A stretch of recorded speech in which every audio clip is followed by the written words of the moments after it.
Good afternoon, everyone. Welcome to the Book Club of the Lotus Eaters. Today we are going to be talking about Frank Dicotter's Dictators. What was it previously called? It was called How to Be a Dictator. That's right, but it's for some reason been renamed Dictators, and I've read this and Mao's Great Famine, which is the previous book to this, and as a quick review, I found very readable, very worth your time, very enjoyable. But that's not what we're here to discuss. I'm talking with Hugo about this because he's also read this, and we found some quite interesting things about it. So how did you find it? Well, as you said, I actually found it very readable, very nicely written. It presents 8 dictators and so 8 stories of dictators, and so it's more or less chronological, taking them from the beginning of their rise to power through their rule, through their death usually, like fall, but they don't fall other than death. And it's just to be clear, they're not. They're overviews of the rule of these dictators because, in Mao's Great Famine, it's a very detailed book and it's about twice the thickness of this, and it still doesn't cover absolutely everything about Mao because there's a lot of information about these people because the 20th century was really well documented. But the important thing, I think, is the theme, the consistent themes that keep coming up. In the book, he covers Mussolini, Hitler, Stalin, Mao Zedong, Kim Il-sung, Duvalier, Ceausescu, and Mengistu. All very interesting stories to go through. But should we begin with what he gives us in the preface? Because I find the way that he's framing this very, very interesting. He calls the 20th century the century of dictatorship, which I think is a very fair analysis of the 20th century. And I think it's one we fail to account for in our own sort of Western analyses of the 20th century in the English-speaking world. For us, it wasn't a century of dictatorship. It was a century where we defeated dictator Hitler and Mussolini, and we eventually outlasted the Soviet Union. But for most of the world, it's actually quite a terrifying thing, isn't it? There were over 100 dictators in the 20th century. And if there are 190 countries, that's most of the world is under dictatorship. And even in the developed world, there were personalities, there were people, politicians who tried to be dictators or to be prominent personalities like that. So if you look at FDR in the US, he famously had more than 2 terms. Yeah, 4 terms. Four terms, yeah. And that they actually only instituted the 2-term term limit as a law only after he had left, because they didn't want anyone to do that again. But before that, it was just a custom that something that they used to do, but it wasn't on the books. Didn't George Washington do that after 2 terms resigned? He did that, and then all the subsequent ones did that as well. So I think it was that's where the custom came from, as far as I'm aware. But anyway, getting back to Frank Dikötter, it's interesting how in the preface he essentially suggests that Louis XIV, the Sun King, was like a proto-dictator, the model of 20th century dictatorship. Now, Louis XIV was a 17th and 18th, 17th and 18th century dictator. King of France. Sorry, absolute king of France. But you may as well call them a dictator because it's essentially the same thing. He's the one who centralized the aristocracy into the Palace of Versailles and ruled by puppeteering each one against another, requiring them to essentially compete against one another to gain royal favor. I'm actually recently reading all about this, so I happen to have all this knowledge readily to hand. But he essentially created the kind of cult of personality that we see replicated in the 20th century. I think what the difference usually is presented as is that the modern day dictators of the 20th century were only called dictators, something else than an absolute monarch, because of the far-reaching powers that they could have because of technology and because of technological advancement. And so they were able to command the societies that they were presiding over much better, in a much more effective way than the absolute monarchs of the previous era. I actually disagree with you. I think the absolute monarchs had a different path to power than the dictators. That too. It's not that I think you're correct that the efficacy of the dictators is definitely a product of 20th century technology, without a doubt. And the only reason they could be as they were is because of the technology. But when it came to sort of the French monarchs, they actually had I guess we could call it theory behind them, as in, the idea that they have inherited their power from God and therefore it's absolute.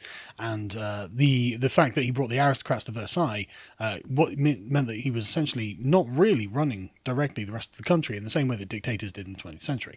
But the origin, I think, is different. Louis XIV actually had more legitimacy from that sort of thesis, but either way, the function was essentially the same. And so Frank Dikötter gives us like a rundown, which I'll go through. The position of the dictator, just like with Louis XIV, is focused around the cult of personality, and this is the entire thing. The dictator controls the country, and I love the way that Frank puts this, by turning everyone into a liar. I think he had a particular quote that I wanted to read, actually, if I can find it. I think I have the quote that you mean. Oh, it's on page 8 in the preface, and the point was not so much that few subjects adored their dictators, but that no one quite knew who believed what. Yeah, that's definitely one part. I mean, there are lots of parts of this that are quotable, but there's loads of great stuff here. I mean, they were required to create the illusion of consent, and those who failed to play along were fined, imprisoned, and occasionally shot. The purpose of the cult was not to convince or to persuade, but to sow confusion, to destroy common sense, to enforce obedience, and to isolate individuals and crush their dignity. People had to self-censor, or another term they'd been announced, and loyalty to one person mattered most in a dictatorship more than loyalty to one creed. And the dictators not just satisfied with turning the country into literally everyone into a liar, they themselves ended up believing their own lies, which meant, I mean, it's literally just a backwards, illusory world where everyone is just, playing a fiction. And we'll talk about Mussolini in a minute, because he really exemplifies this most perfectly. But it's like a giant theatre production. The whole thing is like a big play. Yeah. Especially in the first few ones. So Mussolini and Hitler were famously like that, and he describes that very well. And then you get to Stalin, which is the third one in the book, and he's operating in a kind of a different way. Yeah. But then you get to Mao, who goes somewhat back to the roots, let's say, and authentic dictatorship. Embraces a bit more actor style figure. Well, even Stalin found himself essentially having to become the dictator at the center of the cult of dictatorship, because I think the way that the forces in the state work, it's a necessary thing. But we'll get to that in a minute. But the point is, the dictators were essentially actors, as are the populations, in a feigned play in which the actors could be shot if they failed to play their role, which is wild. And one of the things he says is that the dictator assumes essentially a religious aspect in this regard. Because they just don't have a choice. And loyalty to the person more important than loyalty to the creed itself. And in fact, the creed itself seems to be fairly irrelevant, because there are these aren't just communist dictators or fascist dictators. So, I mean, Duvalier, what would you describe him as? He was a voodoo guy. Yeah, exactly.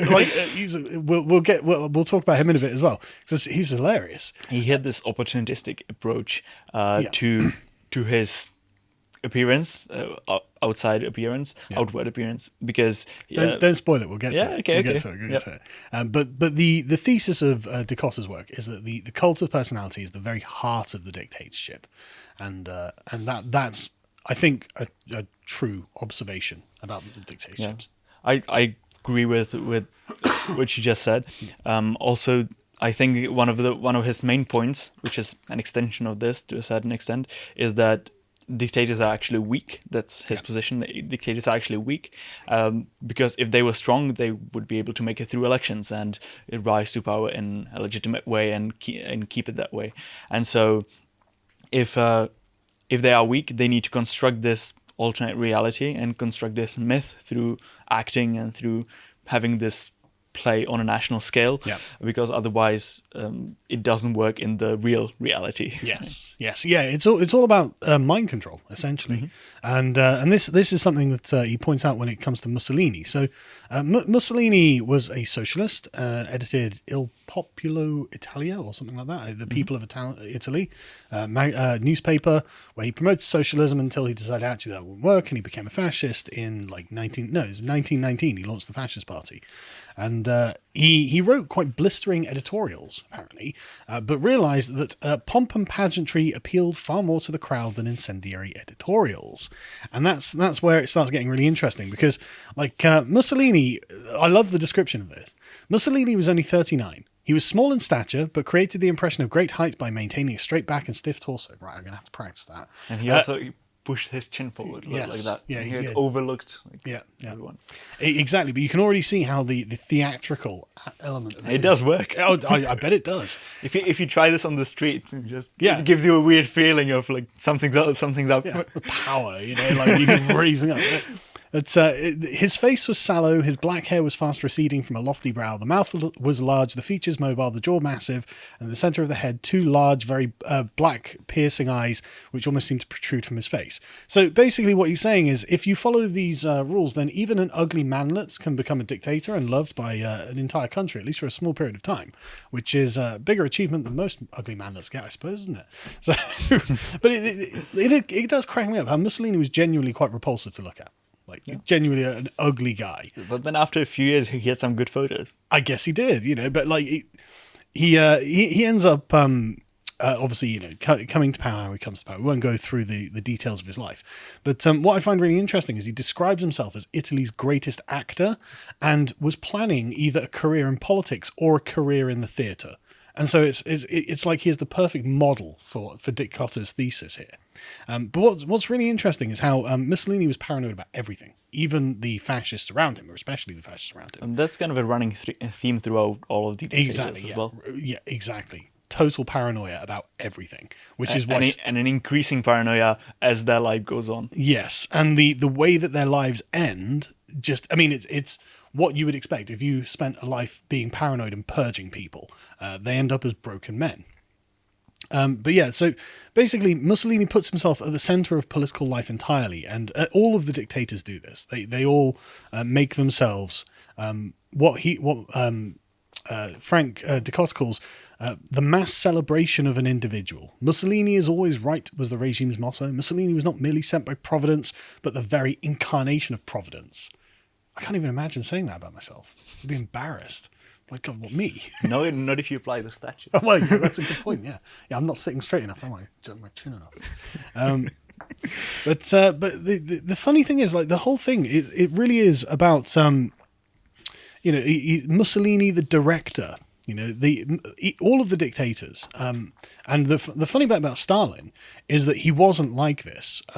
Stalin had a kind of different trajectory, but was forced into micromanaging their own cult of personality, where every public appearance, every photograph, everything like that is incredibly stage managed. And at one point, Mussolini was apparently the most photographed man in the world, and so he was constantly concerned about his public image. Obviously, as you would be if you're the director of an entire country and this is a big production. Any thoughts on that, by the way? You look like you wanted to check or something. No. I wanted to say that the interesting thing about I found about Mussolini is that he regarded as important to appear to the outside world as something as similar as possible as to the Italian people, right? Yeah. And so he performed that kind of act on the world stage as well, and so that's why all the important statesmen and people from around the world went to Italy, went to Villa Torlonia, and to visit him and to like pay homage and to like adore him, right? And so Gandhi actually visited twice, and he said, I quote, "one of the great statesmen of the time." That's what he said about Mussolini. So, well, that's really interesting because certainly the great directors of the time. Yeah. Apparently, in 1929, he held a large conference at the Palazzo Valencia, and he had tried out the stage, looking around the room like a choreographer, before deciding it was too low, saying, "Those at the back of the room will struggle to see me." That's a good point. That's a good point. You want the audience to be able to see the play, and if they can't, then it's a problem. But yeah, the fiction of that they project outwards. There were many world leaders outside of the dictator's own country who got completely fooled by the act. In almost every case, in fact, they you have George Bernard Shaw coming away thinking Stalin is just the most lovely man in the world. Mussolini, Ceausescu, they all have their foreign admirers who come over and they, oh wow, that guy was brilliant. He was so charismatic. Exactly, and that's a running theme of from the book as well.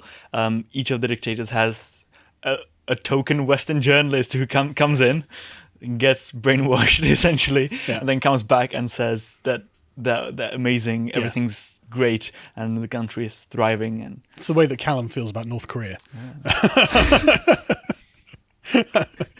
But so essentially Mussolini tries to double the size of Rome, turning it into a giant imperial set filled with war memorials and things like this. After they annexed Ethiopia, they bring back the giant obelisks from Auxum and things like this. And this is look at it, again more stage dressing, because I mean, like, it's not like Mussolini's campaign in Ethiopia was very good, and when he tried campaigns elsewhere, they were completely nonsense. I mean, the Italians were the only colonial power to be defeated by a native power and had to repeatedly go to war with the Ethiopians to eventually beat them. It's like, really? And but yeah, anyway, we don't want to get focused on this. But the point of the foreign wars is obviously to promote the dictator's prestige at home. Foreign conquests are very popular. It's good when you're conquering other people. But then he tried that with Albania, and that wasn't a success either. Yes, and it's funny. Now he had to call in Adolf Hitler and the Germans to come and save them, which is a running theme of continental politics. I feel there is a part of me that feels bad that Germany constantly gets saddled with Italy as an ally. There's a part of me that thinks maybe if the Germans are just like, not this time. They could have picked someone better, like Albania. Next time, try and get allied with Greece. I mean, but what you said before about doubling the size of Rome and being grand and grandiose, he also, in the middle of Rome, there is this huge excavation of the ancient Roman city. There is. I've seen it. Yeah, me too. And it's very grand, and it occupies a large part of the central city. It was Mussolini that excavated, wasn't it? I don't think it was. I think it was in the national revival in the era of unification, because there was certainly some of it that Mussolini excavated. I did a tour when I was in Rome, and right. So but there probably were other parts. So why I think it had been there before is because Mussolini took basically a look at the excavation, and it was just outside of the palace where he was. He had his office, and he was like, I want a boulevard here. and then he just like built a boulevard through the middle of the excavation. Yep. And so kind of buried a lot of the ancient kind of artifacts and everything and buildings. He wanted, for anyone who doesn't know, he wanted a giant boulevard to march an army down, so he could have a giant, again, a theatrical procession. And it wasn't anything like, for example, in Bucharest, where Ceausescu tried to get rid of the past, basically. Yeah. But this was different because he was trying to get in touch with the past, and that's how he was perceived. And that's how the act of building the boulevard was perceived as well, because it was an act of connecting with the past. He does this so that he can better admire the past, and the past is connected to his palace, connected to him, right? And so this was actually not an act of destruction, but of connection to the past, which is a really different mindset that what we in the present have towards like ancient artifacts, old things and heritage. But again, it's about building the mythos that surrounds Mussolini. Because obviously, I mean, if you're an Italian, what else are you going to do other than try and call upon the glory of the Roman Empire? You're not going to talk about your conquest of Albania, are you? I guess what I meant was that if someone tried to do that today and tried to connect with the past, with Rome, for example, they would do that by preserving or rebuilding those excavations, and not by bulldozing through them and creating a boulevard, right? Yeah, absolutely. But this is the thing, because the problem with what is just essentially an illusion, a big stage play, is when it doesn't actually map onto reality, and that's exactly how Mussolini ends up falling from power, really. After many repeated military failures, this doesn't go well. And the funny thing about this is the way Dikötter puts it out. So he was faltering slightly, and then tried to invade Albania in order to keep up with the Germans, who were much more effective than the Italians. And the funny thing about the failure to annex Albania was that Albania was actually already nominally controlled by Italy.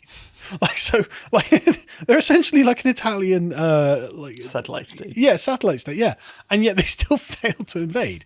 But this is great. So Dikötter says, for almost 2 decades, Mussolini had encouraged the idea that he alone could be trusted and could do no wrong. He had used the cult of the leader to debase his competitors, ensuring every potential rival in the fascist party was edged out of the limelight. They lied to him as much as he lied to them. But most of all, Mussolini lied to himself. He became enveloped in his own worldview, a slave to his own myth, in the words of his biographer, and he had sought to control everything with no sense of priority. And so it all starts coming down.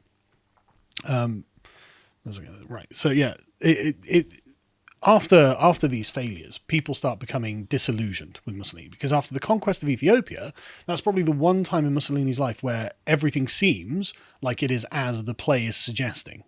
So you've got the wealth of Ethiopia coming in, or the artifacts, the trophies, and so for a small window of time, it's believable, and he seems to have genuinely had popular support then, but then it starts going badly, and while it's going badly both economically, militarily, and politically, internationally, there's a common refrain: if only the Duce knew.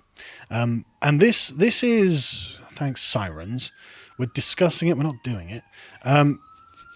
This if only the leader knew, right? This refrain is something you hear when you're reading about dictators in any time or place, because there is the dictator occupies a fantastical position of this kind of benign overlord, where he only loves and cares about his people, and so the problem must be coming from middle managers, the people directly above but directly below the glorious leader. And you see this about Mao, you see this about the Chinese emperors, you see this about like almost any ultra powerful leader, where people, I guess, in a kind of flight of fancy, think, well, if the Duce just knew, he'd come and help us, and he'd come and save us, and things like this. There's actually an almost identical quote from later in the book about Ceausescu, where among shortages and among widespread like hunger, maybe no hunger, not to the extent that somewhere elsewhere, but not like in China, but exactly, it's still bad. But it's still bad. And so among those food shortages, people were saying, if only Ceausescu knew about the situation, he would attack the shopkeepers with an iron broom. See, I mean, base Ceausescu. But it's all the fault of the shopkeepers. Yeah, well, in Mao's Great Famine, in fact, one of the things that stuck in my mind is when people would say the same thing about Mao, if the landlords and the various other people who had been persecuted. Yeah, if only the dictator knew. And this was something that they used to say about the Chinese emperor. And I'm sure that I remember quotes about the Persian emperor, like being people saying the same thing about the Persian emperor and stuff like this. And it's obviously a natural human tendency to, say, well, at least there's hope. Maybe the Duce will come along and see our plight and help us out. And it's also a very effective tactic from the dictator himself, or from the emperor, from the king. You're dependent on me, even though I'm the one causing the problem. And it's not me. I would fix everything if I could, but I'm not omnipotent. I have to rely on other people who will fuck things up. Corrupt, That's why I purge. But the point is, at this point he becomes. This is when the facade starts shattering. It goes very, very badly for Mussolini. As it does with the others, in fact. And then the real coercion starts coming in. So before, people would turn up voluntarily because they were like, oh, the great leader has done something great. Okay, let's go and cheer. This is wonderful. But then after the failures in Albania and the way the mask starts cracking, Dikötter says, when the Duce gave speeches, people turned up on orders from the police and cheered on command, like extras in a cast of thousands, so the papers could publish photographs of public sites full to the brim with exulting people. Again, it's just an act. In fact, he says, Mussolini was a superb actor, his subordinates great performers, but the nation at large was a well-rehearsed performance. A totalitarian police state had emerged and had acquired enormous powers and was putting the population under surveillance and this kind of direct personal control of the leader. And so, I mean, that doesn't exactly go well, does it? Like, you're all going to have to cheer for me, and if you don't, I'm literally going to have you beaten. Yeah, but it's obviously to create the appearance of popularity, because not everyone will be able to be there physically, and you have limited amount of space, amount of time, and so you want to produce those images, those tapes, to just show everyone on TV or on radio around the country and saying, yes, this guy is really popular, get on the winning team. Yeah, but to maintain this illusion, then you have to have complete control of all the media, which he obviously did. That's the first thing. Yeah, that's the first thing. But Mussolini was especially concerned about this because of the kind of person he was. But then you've got to suppress any kind of dissent and make sure that everyone's coming to your giant speeches and things like this. So you've got this giant totalitarian police state, and Mussolini still saying things like, "Oh, we will break Greece's back," and things like that. But the Italians knew that the war wasn't going well, and in fact ended up having to tune into the BBC to actually find out what was happening. And the BBC are like, "Well, we've repelled them in Greece, and this is happening here." And eventually, they start bombing Italy, and the Italians are just like, come on, and Mussolini's still on TV going, the war's going great, don't worry about it, guys. And the Italians are like, look, we're being bombed by the British. We know, they've wiped out our fleet. We're being bombed. We know this isn't going well. And so the Italians eventually turn on Mussolini because the illusion has been shattered. The god that fails is dethroned in fury. In fact, I think Dikötter says something like that. A god who's been... Emilio Gentili, who was a historian, says... A god who proved to be fallible was destined to be dethroned and desecrated by his faithful with the same passion with which he had been adored. And Mussolini goes, he escapes. He escapes. He's smuggled out by Hitler, in fact. And there was a journalist who... he gave a speech in 1942, but he was clearly... he'd lost his grip on reality and seemed to be saying things that just weren't true. But again... The actor in Mussolini comes out. In 1945, he has an interview with Madeleine Mollier, the wife of a press attaché at the German embassy, and he describes himself as little more than a corpse. Yes, madame, I am finished. My star has fallen. I await the end of the tragedy, strangely detached from everything. I do not feel any more an actor. I feel I am the last of the spectators. Very poetic. It's very poetic, but again, the acting metaphor is one that you can't escape. It's just so, and it came to him quite naturally. But I guess we'll go on Stalin briefly, because we'll skip over Hitler because everyone knows about Hitler. Yeah. You just turn on the History Channel. It's nothing but Nazi see some aliens. Aliens and Nazi propaganda. That's what you get on the History Channel. I just wanted to, I've got very little written down on Hitler because everyone knows much about him. Go ahead. I just wanted to mention Lloyd George, UK Prime Minister at the time. He said about Hitler that it's the George Washington of Germany and born leader of men. Talk about statements that age badly. Yeah. Jesus. Yeah. But this is the thing, isn't it? Like all of these world leaders who praise these dictators. I mean, and the communists, Stalin was the golden boy of communism right up until everyone realized actually he's killed millions of people. Yep. Like, this is kind of indefensible. And the communists were like, well, he's not a real communist. And then there's one more spicy thing about Hitler, because when he ramped up the war effort and to just basically keep it running for the duration that he could, he distinguished between two types of industries, those that were allowed to operate and those that weren't. And he called it strategically vital. Ooh. And that sounds a lot like the essential thing. It does, doesn't it? Yeah. Yeah, but again, the person in charge just gets to determine which industries are not allowed to operate. Are we living in pre-war Germany? The answer is maybe. So Stalin. So Stalin is a party functionary under Lenin. I can't remember, some bureaucratic chair in the party, but he ends up accruing a lot of power to himself by promoting functionaries underneath him who are just loyal to him, and this is the way that the Bolshevik party operates. But Lenin is kind of reluctant to create his own cult of personality, because Lenin's basically like a mad genius. Stalin, right? No, Lenin, because Lenin, okay. it bleeds in Stalin because of the inheritance of rule, and Lenin was regretful of giving Stalin this much power, because Stalin wasn't really a very good communist. Lenin was an excellent communist. He was, purely materialistic, and he was like a mad genius, and he was a genius, and he thought of nothing but revolution. It was constant, and he was successful in his revolution, so okay, congratulations. But after Lenin dies, Stalin takes over, and then things start getting quite bad. But Lenin kind of I mean, they openly rejected his own cult of personality at times. He claimed, this is not what I wanted. But to be honest with you, it always feels really hollow. It's like, yeah, sure you do. But Lenin doesn't do anything to cultivate his own cult of personality. And there are times where Lenin is the dictator of Russia, but no one actually knows what he looks like. So he turns up at this, I can't remember where it was, Peter's, Petrograd or something, and or it might have been Moscow actually, and demands entrance. And they're like, well, who the hell are you? He's like, I'm in charge. I'm the guy who runs this thing. And they just didn't know. But Stalin's kind of the same, because Stalin is not a very charismatic man. And anyone who's seen any of the old footage or pictures of Stalin, he looks like someone's granddad. And he speaks with a thick Georgian accent. So when he first appears on the radio, he's quite unpopular, apparently. He does everything bureaucratically behind the scenes. Man, you look like you're about to burst with laughter about this. No. In front of my eyes, there is the famous photo of Stalin and with his huge mustache and like him being old and stern. Yeah. But there's also young photos of him, and he actually looks quite good in them. Oh, he's a handsome lad when he's a young man. That's true. But Stalin has a kind of sober model of dictatorship, a poorly cultivated cult of personality.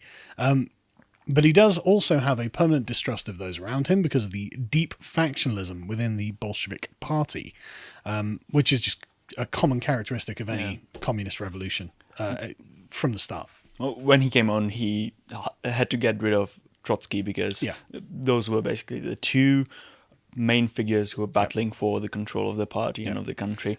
Because Lenin, when alive, Lenin thought Stalin would be the best leader, but actually right before his death, he was like, nah, maybe not. Maybe someone else, maybe Trotsky would be better. But Stalin was like, I mean, Trotsky, I'm going in. Yeah, Trotsky's a really interesting guy in himself because, I mean, he founded the Red Army, and he's apparently an amazingly charismatic speaker. So he was the leader of the army under the revolution. Yes, yeah, and but he founded this sort of Red Army as well, and he led it, and he was a journalist as well. So was he? Yeah, he had no military. Again, it's all about presentation. I know he was an intellectual, but I didn't know he was a journalist. He was an intellectual journalist, and he used to argue with Lenin constantly. But the point is, he was a phenomenal orator, and he's a weird looking guy too. So he's like, he gives these amazing speeches. He's good at getting a crowd going, and he was obviously a capable administrator. So I'm not surprised that Stalin was like, right, he has to go. He's an obvious threat to Stalin's position. But yeah, Stalin's problem is he's not charismatic. He's got a very weak cult of personality. And so eventually he starts cultivating it because it becomes necessary. What's also interesting is that after exiling Trotsky, Stalin began implementing his policies because it made sense because he Stalin had profiled himself as the centrist candidate with centrist Stalin, with Trotsky being like radical or like a guy who you shouldn't pay attention to. But notice it's the same arguments we're having now about like, oh, no, this is radical, I'm a centrist. And yeah, exactly. All right, Joseph. And so, but they actually had quite similar ideologies, and what they wanted to do was quite similar. And they were both Bolsheviks. And so that was the appearance that they were trying to cultivate. Yeah. But so after Trotsky had been dealt with, Stalin started doing what Trotsky would have done. Exactly. What he would have done and what Stalin had opposed when Trotsky was there. And doubtless had Trotsky been the guy who took over, he doubtless would have done the same thing that Stalin ended up doing. Yep. So it's all charade. But again, I think it's the confluence of forces pushes you into this mold and forces you forward. So this is why they all end up essentially looking the same at the end of the day. But yeah, like Stalin eventually, like I said, we don't want to go through like a detailed history of what these people have done. The interesting bit is how they cultivate their cult of personality.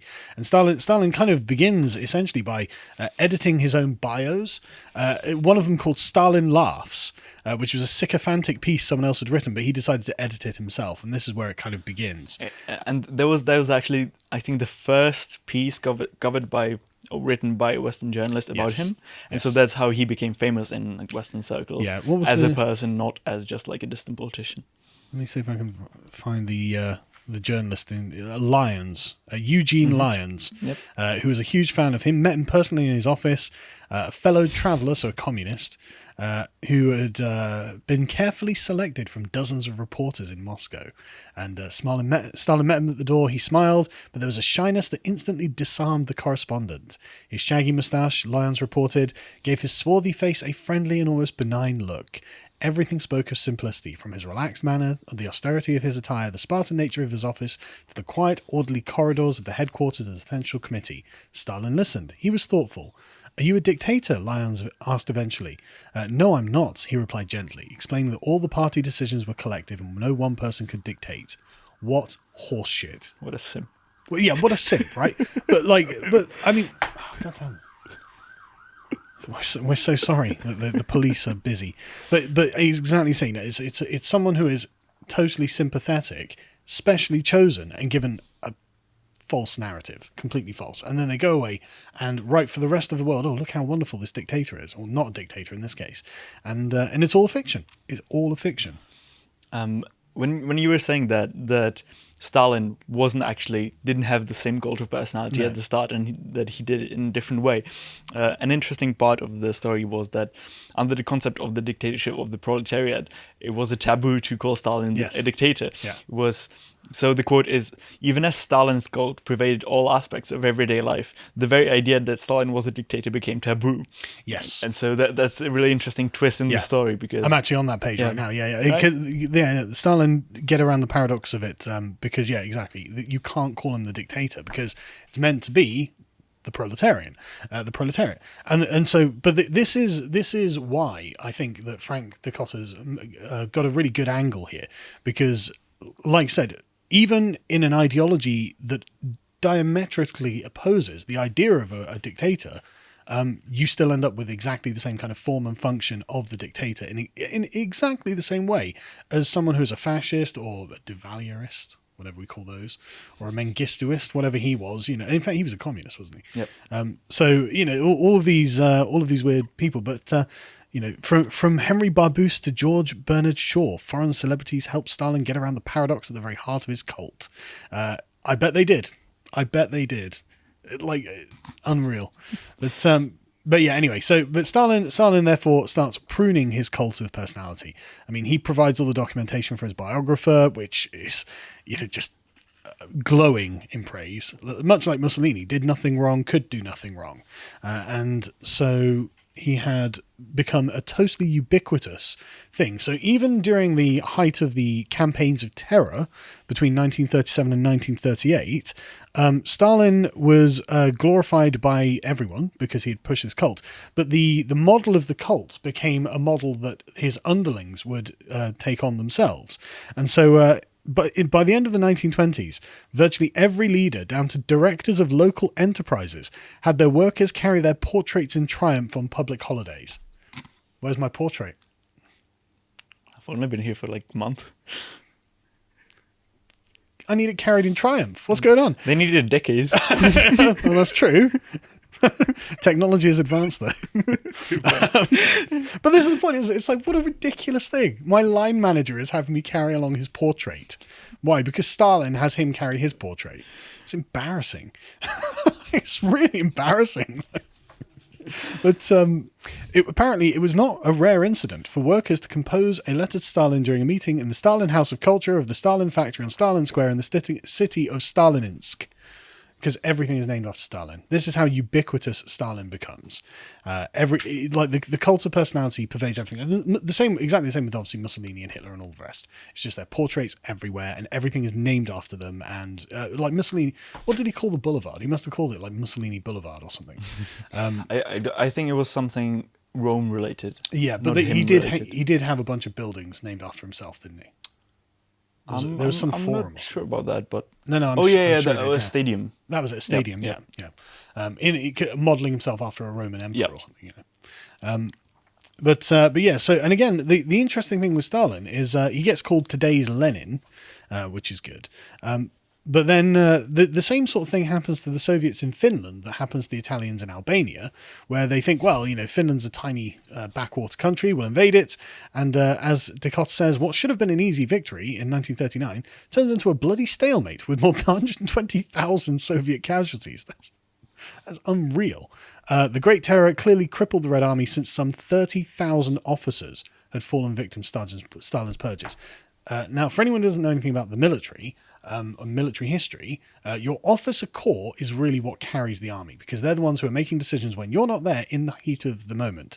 So you want competent, experienced officers. You want them to be loyal and well-trained and know what they're doing. If you purge 30,000 of them, then you are essentially just erasing the sort of connective tissue between you and the soldiers and replacing them with people who are just purely loyal, but not experienced and not competent or capable. And this is probably one of the reasons that the Red Army failed so badly in Finland. But also, this starts having an effect on the dictator themselves because of their own majesty, their own myth, their own hype. And so, they start diverging from reality. So when Stalin's own intelligence services, as Dikötter says, pointing to like a massive German military build-up on the frontier, Stalin just dismissed it as mere provocation, even though, I mean, why wouldn't you take that information seriously? Yep. Don't it? Yep. We're not talking about reality anymore. I mean, when Hitler invaded, Stalin went AWOL for a week. Like, there's just no communication from Stalin for the first week, and everyone's like, "What the hell's going on?" We don't get to make decisions, and the Germans have invaded, and Stalin losing his mind. It's like Boris and coronavirus. Yes, it is. Yes, it is. Like Biden in the election. Yeah, yes, it is. But again, like when things aren't going their way, they can't deal with it. But then, if they are going that way, like it looks also very different. It's one of the segments that I have here is that amid the Great Terror, which was an awful period. In the late 20s and early 30s, when Stalin started killing and outlawing and gulagging everyone, like tens of thousands of people, and it was probably the most distinguished purge in the history. And there have been a lot of great terrors as well. So amid this Great Terror, quote, Stalin, now all-pervasive, acquired a benign smile. The Congress of Victors had, after all, announced in 1934 that socialism had been achieved, and Stalin himself proclaimed 1 year later that, quote, life has become more joyous. Well, if Stalin says it, it must be true. Exactly. Dare contradict him. I mean, it probably was more joyous for him. Why else the benign smile? Look, all of my enemies are dead. And Churchill agreed. He said, I like him the more I see him. Right. And FDR said that Stalin is a Christian gentleman. Jesus Christ. And Stalin also enthralled foreign journalists who routinely refer to him as Uncle Joe. Filed under things that aged badly. But anyway, so yeah, Stalin praised by everyone, obviously, because there's no one left who doesn't praise him. But the depth of the propaganda was remarkably shallow. So, for example, he killed a lot of his war prisoners from Second World War, Germans mainly. And so on killing these prisoners, when asked about why he's doing it, or in his biography, he says he did that because he feared that foreign ideas had contaminated the rest of the population. And they do it by talking to prisoners, and just the prisoners bring in the foreign ideals. And you don't want that. Christ. Exactly. Perhaps genociding us isn't good. That's a foreign idea. We're not having that. So the depth of the propaganda seems to have become quite shallow by 39. I mean, there was an example given of a British journalist who spent a week travelling by train from Murmansk to Moscow, speaking to dozens of soldiers, railway workers, and civilians from all walks of life. And whenever he would talk to them, despite the fact that Stalin's face is everywhere, his name is everywhere, and he was credited for everything good and everything bad is someone else's fault, no one mentioned his name. Not even once. No one wanted to talk about Stalin. And many of the new recruits were apparently religious villagers who wrote letters back home ending with the words, "Long live Jesus Christ." One of the things that's often overlooked when talking about the Soviet Union is the Christian persecutions. Something like 16 million Christians were killed and dozens of cathedrals were destroyed. huge numbers. And the reason this is notable is because Marxism is explicitly materialist, and Lenin wrote some actually really good stuff about Marxism's materialist aspect. But what that means is that there's just nothing spiritual. There's just no spiritual aspect to it at all, which is ironic given the heroic cults it creates, which is a spiritual aspect. It's not materialistic. And so the irony of having these great heroic pictures saying we're materialists, like, no, you're not. You're literally not. You're just doing it right now, But the point is, it didn't actually seem to filter down. It seems to have been the mindset of the party and the people close to it. Whereas the rest of the people, if only the great leader knew. That's a heroic aspect. That's a heroic thought. And so it seems that it's in their own heads rather than in the population at large, which I think is interesting. But Stalin continues purging. Oh, in fact, here's the quote, because this is great. I mean, but before we go on, so the reason that's, I think, interesting is because, I mean, he says, Stalin's cult began to assume industrial proportions. Future leaders were known as little Stalins. At home, monuments and statues to Stalin's glory multiplied, even though he himself, increasingly frail and exhausted, withdrew from public life. And he's not even that old at this point. I think he's about 60. Oh, no, yeah, he's about 60, 17, right? 60 turning 70. Mm-hmm. So, I mean, he's fairly old, I suppose. But the peak of his cult came when he was 70 in 1949, and with various other things. I won't go into it because you'll doubtless want to read this yourself. But I love the way you phrase this. Stalin continued to purge to the very end. The paranoia is hard to measure, but age seemed to make him even more pitiless. So, I mean, that's good to know. At least he was committed. Yeah. Didn't do it by half measures. Yeah. Oh, I might be nearly dead, but I'm going to continue purging. Exactly, and that was kind of his downfall as well. Absolutely. Because I'm going to quote as well. So on March the 1st, 1953, Stalin was found lying on the floor, soaked in his own urine. A blood vessel had burst in his brain, but no one had dared to disturb him in his bedroom. Medical help too was delayed as the leader's entourage was petrified of making the wrong call. Stalin dies 3 days later. Yep. And if he hadn't had this, cult of personality and reputation among his underlings, maybe he would have survived. Yep. So, well done, Stalin.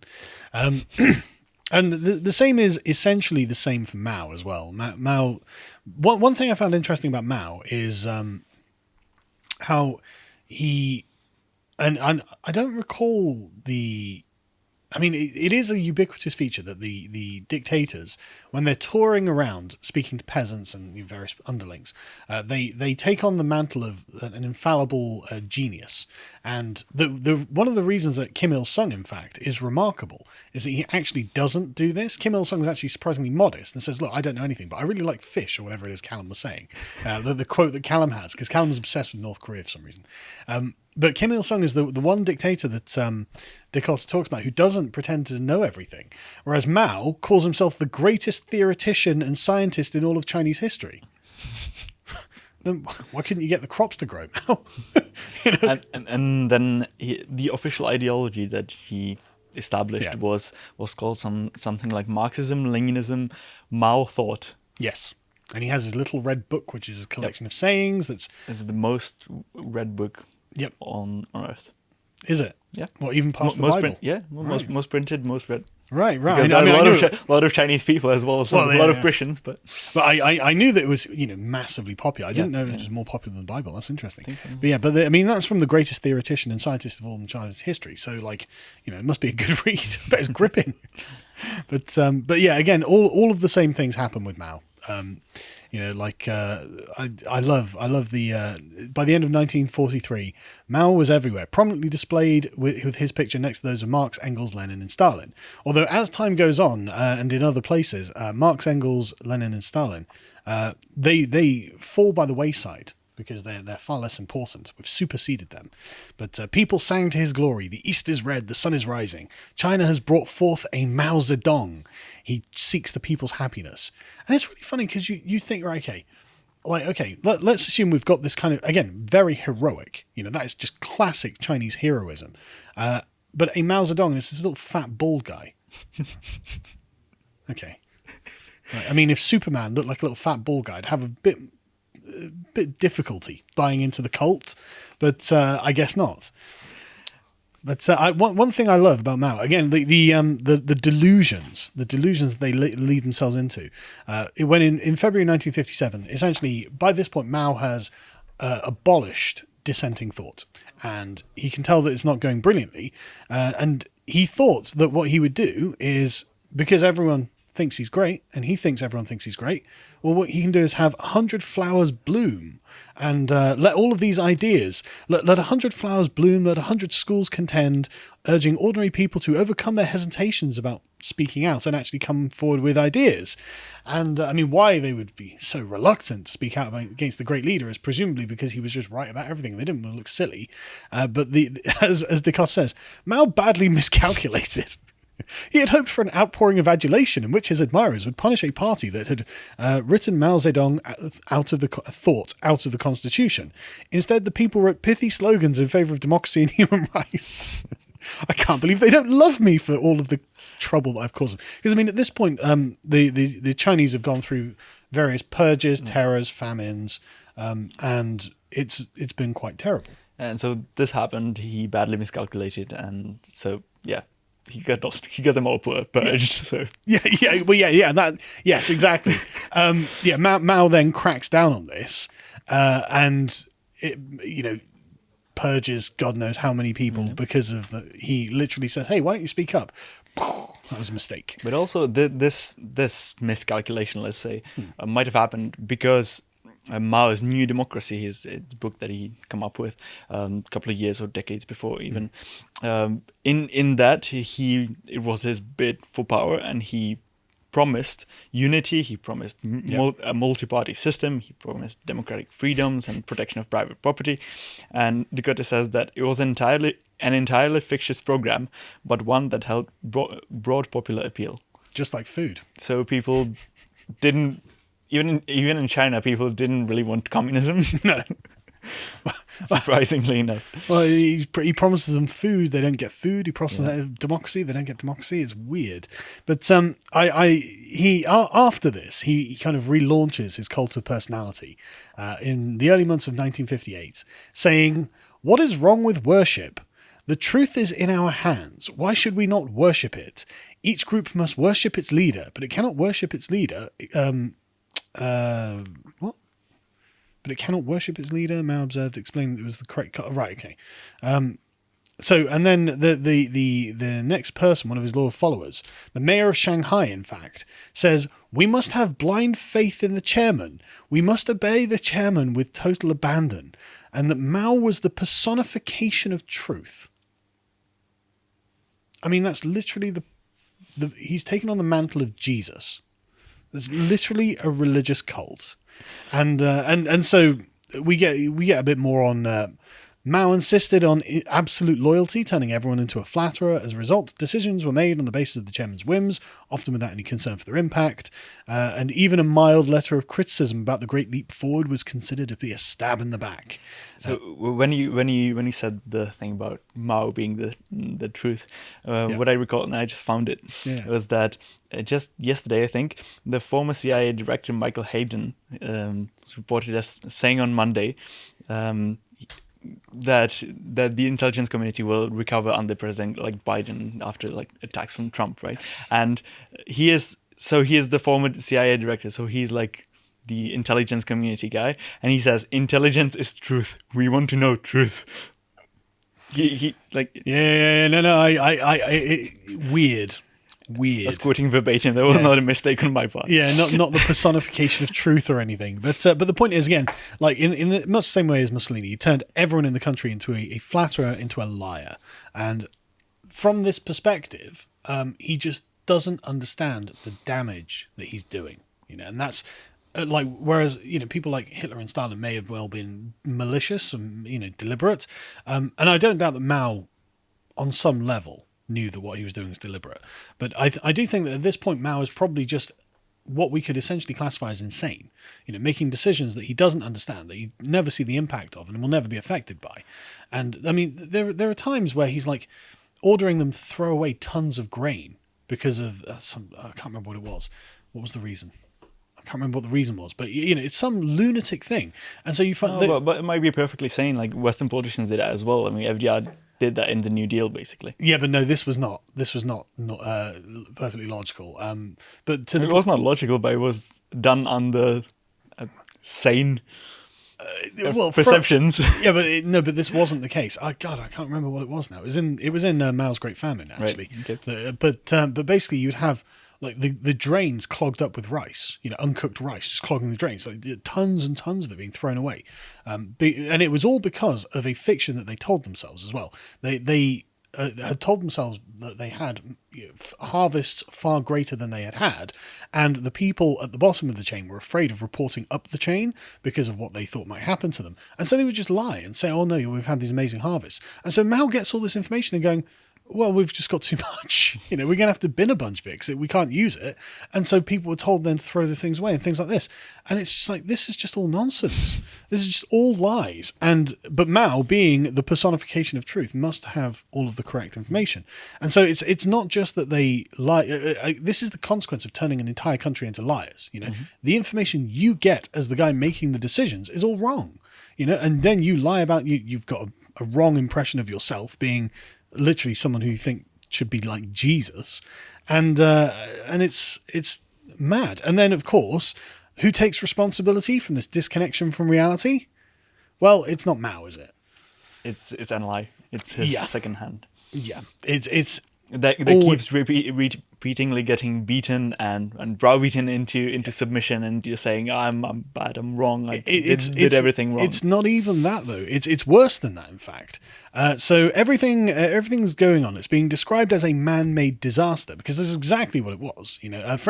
Like the farming efforts were just. I mean, if I was a farmer in China, I would have been like, oh God, we're in so much trouble. Because Mao was like, right, what you need to do is deep farming. And everyone's like, okay, what's that?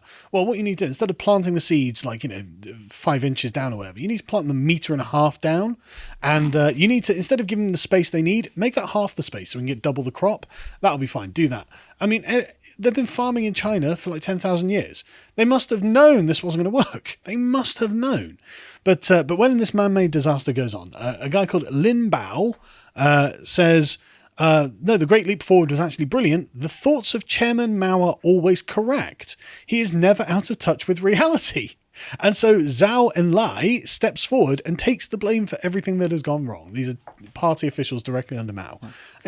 And the reason that this actually worked was because Mao was actually a bit different from some of the other dictators, because I'm quoting as well, unlike Stalin, Mao rarely had his rivals shot, turning them instead into accomplices who were on permanent probation, having to work tirelessly to prove themselves. And so that was more or less the position of Enlai, who would do all these things, who would order his the entire country, who would actualize Mao's visions, but then would take the blame when something went wrong. And he was never killed for that because he was useful in that position. Yeah, it's weird, because it's when they've challenged Mao and got essentially whipped for it, they become very cultish and like devoted slaves of a dear leader. I mean, the way he describes himself, this is exactly what it is. But this obviously, in the same way Stalin, with his underlings having their own little, the line managers with their cults of personality, this sort of echoes down. And so when you get to the Cultural Revolution and the students, the way that they talk about him, I mean, I guess it's kind of like Bernie Sanders. They're obviously, the students are chanting "Long live Chairman Mao." They go on TV and say, "I'm the happiest person in the world today. I've seen our great leader, Chairman Mao."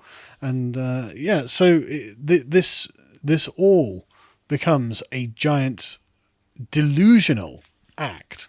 I was just under which tens of millions of people die. Yeah. So I've got a nice quote here as well, from exactly that the kind of situation from when he's cultivating this cult, and everyone cheers him and everyone knows what to do. Yeah. So many were ecstatic at catching a glimpse of the chairman. Others were disappointed. A few were frightened, but all of them knew precisely what to do and what to say, as the key sentence had been publicized endlessly by press, radio, and television after every mass rally in Beijing. quote, "I'm the happiest person in the world today. I have seen our great leader, Chairman Mao." Well, there we go.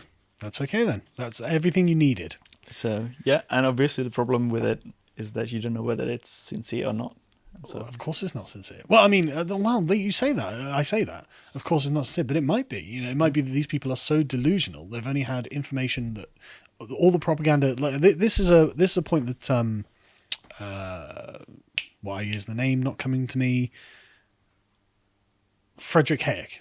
This is what Friedrich Hayek was saying. It's not that propaganda exists. Everyone produces propaganda because propaganda it is really just you presenting a particular worldview. Mm-hmm. But the problem is in a liberal democracy, propaganda goes in all different directions, and so you're constantly pulled on by different kinds of propaganda. And so you don't get this kind of homogenization where it all just travels in one direction, and that's the problem with dictatorships.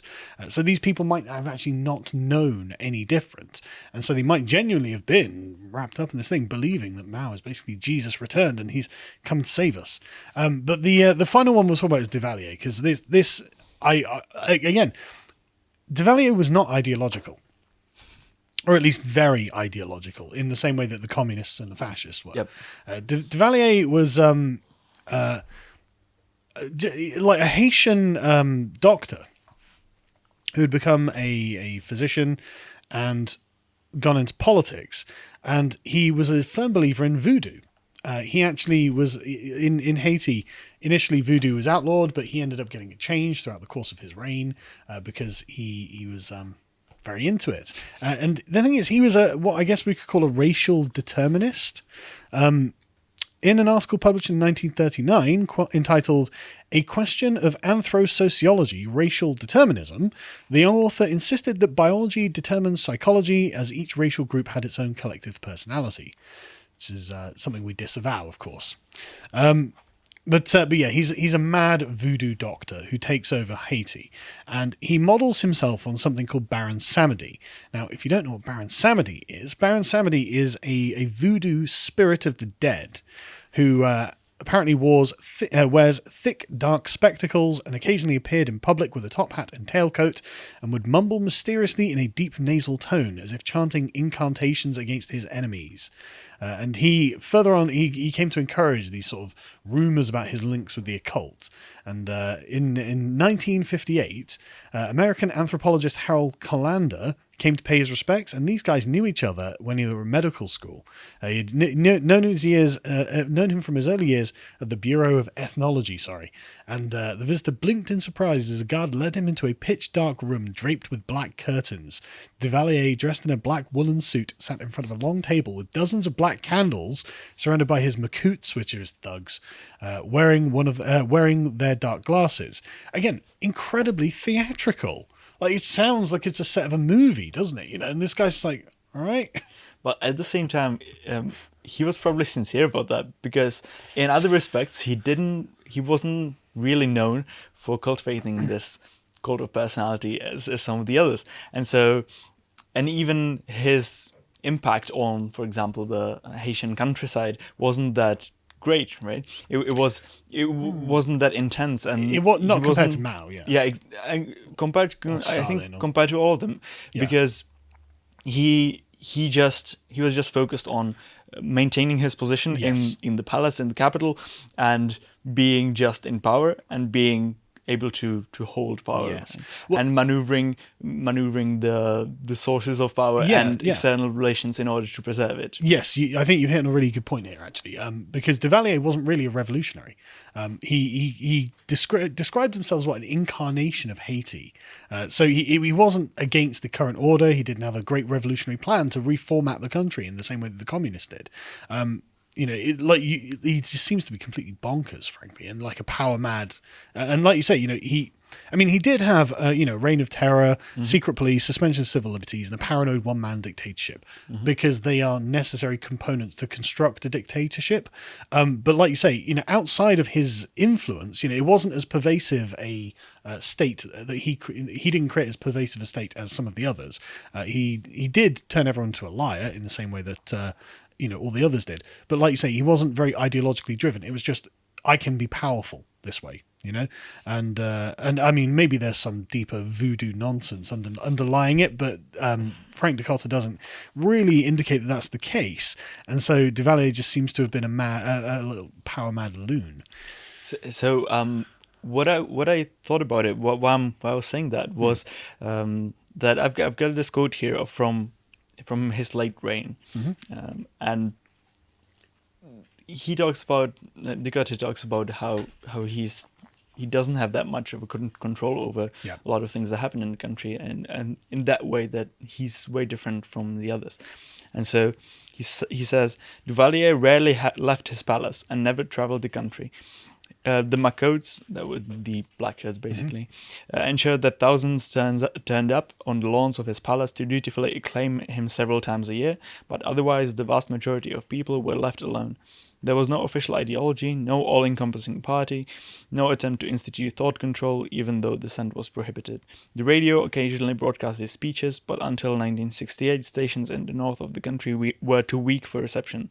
Newspapers carried his pronouncements, but were rarely seen in the impoverished countryside where few could read. And so he had this little concentration of power in the capital, but on the outskirts, it wasn't.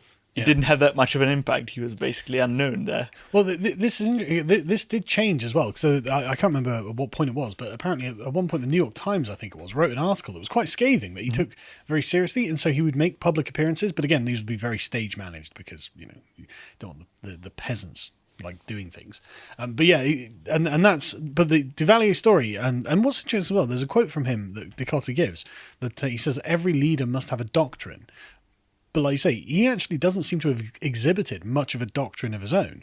But it was something called Duvalierism. Where's your little red book? It was modeled on nationalism, self-sufficiency. That's a running theme with a lot of the dictators as well. And that's also one of the things that get them problems, right? Because if you try to be self-sustained and cut yourself from the rest of the world, you will plunge back into poverty. So you look like North Korea. Exactly. Which is exactly what they did. That's exactly what happened. Same with Romania as well, Ceausescu. So it's like it's very interesting. But the point is that there's the state, the construct of the state can be molded into such a shape as to support a dictator, but it always takes on the same form regardless of the ideology, which is but like you said, I guess we've come to the end now because these are the interesting ones on the talking. But the whole thing is a genuine joy to read because he writes in a very fluid way and it's very understandable, very very consumable. So if you're on a beach or something and you're just bored or you're in lockdown or whatever it is, I personally would definitely recommend it. What would you say? I would definitely recommend it as well. What I found interesting is that you can find the running themes throughout the book, or like little snippets of history that you can compare to what's happening at the moment, the present, and you can kind of see what's going on, and you can see. You can realize that what's going on now, it actually reflects something that happened in the past and then how that actually interplays. And so one of the things is actually connected to Duvalier, where he was interviewed by Western journalists, and they were kind of critical about him on this particular occasion, and they were questioning him why he was censoring the press, why he was restricting the press, and he said. Dikötter says, in a series of interviews, Duvalier appeared cordial and self-assured, candidly admitting that there was indeed censorship in the media, which he deemed necessary to protect the people from false reporting. You don't want them being misled by fake news, do exactly. you? That would be bad. And you know what's really interesting, though, is after reading this, how undictator-like Trump comes across as. Because everything that we've talked about here, I mean, obviously Trump's had no reign of terror. There are no secret police, and there's been no suspension of civil liberties. And he doesn't actually seem to be a paranoid one-man dictatorship. Trump is regularly giving credit to the people who support him. Which is the total opposite of what the dictators do. Like with Mao, they say, no, I'm responsible for all of the problems. Trump's like, Rudy Giuliani's doing a great job. This person's doing a great job. This person doing, So Trump is acting in the opposite of a dictator by sort of reflecting his glory and giving his power down onto them. Obviously, he's done nothing to curb, to crack down on the media or censor the media. I mean, 90% negative media coverage kind of indicates that he's not in control of the media, especially, or at least not in the way a dictator would want to be. And he doesn't have to force people to come to his rallies. In contrast, like just to see the difference, Duvalier, actually one of the closest people to Duvalier was a Western journalist who had come another Western journalist.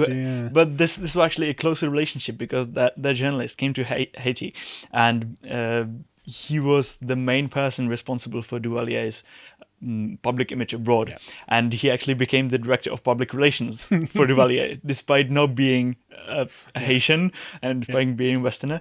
And so that's actually really interesting, to the extent to which this actually worked. Like, these things come together, like the journalist, the media. Orwell would call it like transferred nationalism, I think, where you're like in the Notes for Nationalism, one that you can watch as well, where they hold up the foreign as being the best, But you're absolutely, it's very interesting. But what I was saying is, like, Trump actually exhibits none of the characteristics of a dictator. Very little of Trump's presidency seems to be very well stage managed, and in fact that's actually one of the major criticisms that media have him. Oh, look at Rudy Giuliani's makeup coming, hair dye coming down, all this sort of stuff. It's like all of these small things that in a normal country they wouldn't care about because it's not important, it's not newsworthy, but because they want to pick them apart, it's very easy to attack. And a dictator would have stage managed all of this. It would be a perfect, flawless production. It would be presidential. Well, yes, and so I think by the standard set out by Frank Dikötter, Trump is absolutely not a dictator, and in fact he would be a terrible dictator. He looks more like a democratically elected president. What do I know? But anyway, I didn't mean to get political here. But anyway, thanks for joining us for this book club. We hope you enjoyed this. Leave us a message. Let us know what we should do next. We're always interested in taking suggestions. We'll see you next time.